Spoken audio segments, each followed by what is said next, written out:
همین میگفتم کله من شامپو میداد میشد، خب بعد میخواست چیز بعد مثلا اینجوری نبود که مثلا خب پسرم یواش کله رو میکشید پایین بالا پایین بساب، یعنی خارکسته بازی بود تو همون.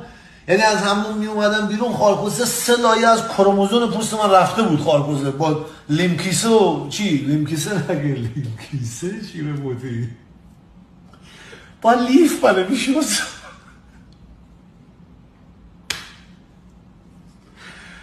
شمالی ها لیمکیسه به اون یارو آبی از آبی. آقا مال ما این پفکی الان اینجا پفکی دارم باد کرده چیز لیف. اون موقع آبی چیزی بود، آبی خط خط سفید روش بود، میکردی تو دست خارکسته مثل سنباده، انگار میخواست خارکسته ما رو رنگ بکنه، فهمیدی؟ مامانی من 80 خورده سنشه حاجی.